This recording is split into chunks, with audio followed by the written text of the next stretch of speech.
திருமாவளவனும் communist கட்சியும் போய் இவங்களை சந்திச்சிருக்காங்க.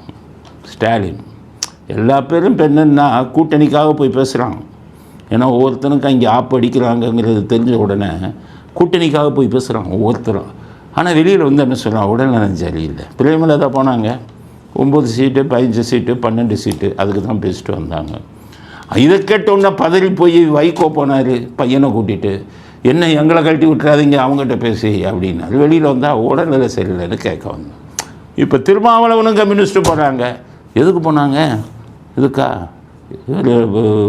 திருமாவளவனுக்கு கலக்கிடுச்சு, பாட்டாளி மக்கள் கட்சியை கூப்பிட்டுக்கிட்டோ இவரை கழட்டி விடலான்னு முடிவு பண்ணிட்டாங்கன்னு செய்தி வந்த உடனே நேராக போய் காலில் விழுந்துட்டார். என்ன எங்களை கழட்டி விட்டுறாதீங்க அப்படின்னு கேட்கு. நீங்கள் பாட்டுக்கு என்ன கழட்டி விட்டீங்கன்னா நாங்கள் தனியாக நின்னோம்னா எல்லா சீட்லேயும் 1000 ஓட்டுக்கு மேலே என்னால் வாங்க முடியாது.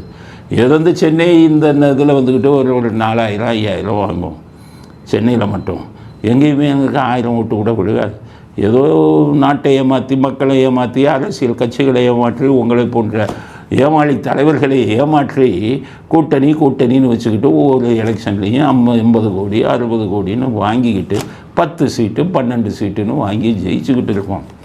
அதையும் கெடுத்துடாதீங்க. நீங்கள் என்ன பாட்டாளி மக்கள் கட்சி பக்கம் போகிறதா கேள்விப்பட்டோம்.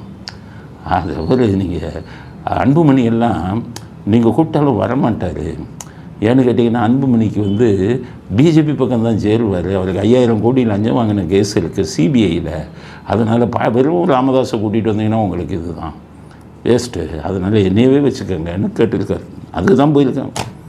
கம்யூனிஸ்ட் ஏன் போயிருக்காங்கன்னா இப்போ சமீபத்தில் ஸ்டாலின் ஒரு கூட்டத்தில் பேசியிருக்காரு, கம்யூனிஸ்ட் என்பது கரைந்து கொண்டே வருகிறதுன்னு. அவங்களுக்கு வைத்த கலைக்கு ஸ்டாலின் ஏன் சொன்னார்னா, ஒவ்வொரு தடவையும் 25 கோடி கேட்குறாங்க, இந்த தடவை 50 கோடி கேட்போம். ஏன்னா கம்யூனிஸ்ட்டில் பேசியிருக்காங்க, போன எலெக்ஷனில் 25 கோடி கேட்டோம், இதில் 50 கோடி கேட்கணும், ஏன்னா இல்லை கோடியாக கொள்ளையடிச்சுக்கிட்டு இருக்காங்க அப்படின்னு பேசினோடனே அந்த நியூஸு ஸ்டாலினுக்கு போச்சு.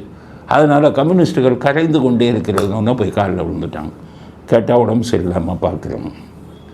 அதனால் ஸ்டாலின் அமௌண்ட்டை குறைக்கணும், 50 கோடி 25 கோடி போன தடவை கொடுத்த 25 கோடியோடு நிறுத்தணும் என்பதற்காக கம்யூனிஸ்டுகளுக்கு ஷாக்கு கொடுத்தாரு.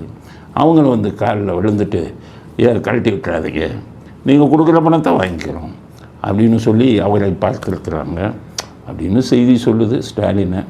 ஆனால் வெளியில் வந்தார் திருமாவளவன், எதுக்காக பார்த்தீங்க, நீங்கள் தான் ஏற்கனவே பார்த்துட்டீங்களே ஆஸ்பத்திரியில் அப்படின்னு ஒன்று திருமாவளவன் சொல்கிறாரு. இல்லை இந்த ஆணவ கொலை நடக்குதுல்ல, பாவம் நம்ம இழிச்சவாங்க, நம்ம பட்டியலினத்து மக்கள் தான், அவங்கள எவ்வளோ நாளைக்கு தான் முட்டாளாக்குவீங்க, ஆணவ கொலைக்கு கடுமையான சட்டம் கொண்டு வரணுங்கிறதுக்காக போய் பேசிட்டு வந்தோம். ஆணவ கொலைகளை தடுப்பதற்கென்று புதிய சட்டம், தனி சட்டம், சிறப்பு சட்டம் தேவை என்பதை கடந்த சில ஆண்டுகளாக வெவ்வேறு அமைப்புகள், ஜனநாயக சக்திகள் வலியுறுத்தி வருகின்றன. அவற்றையெல்லாம் இன்றைக்கு முதலமைச்சர் அவர்களை நாங்கள் சந்தித்து பேசிய போது கொடுத்த கோரிக்கை மனுவில் கோடிட்டு காட்டியிருக்கிறோம். ஆணவ கொலைக்கு கடுமை நான் ஏற்கனவே சொல்லிட்டேன். நம்ம நாட்டில் படித்தவங்களும் முட்டாளாக இருக்காங்க, படிக்காதவங்களும்.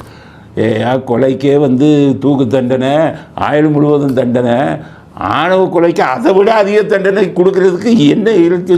தூக்கில் போட்டுறானே கொலைக்க, அதை விட அதிக தண்டனை கொடுக்கறதுக்கு சட்டத்திலே இடம் இல்லை. ஏன் பட்டியலினத்து மக்களை ஏமாத்துறீங்கன்னு சொல்லிட்டோம்.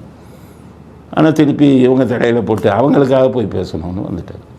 ஆக கூட்டணியை காப்பாற்றிக் கொள்வதற்காக திருமாவும் கம்யூனிஸ்டுகளும் போய் பேரம் பேசி கொண்டு வந்திருக்கிறார்கள். அப்படிங்கிறது தான் இன்றைக்கி திருமாவும் கம்யூனிஸ்ட்டும் ஸ்டாலினை போய் பார்த்த விஷயத்தில் முக்கியமான விஷயம்.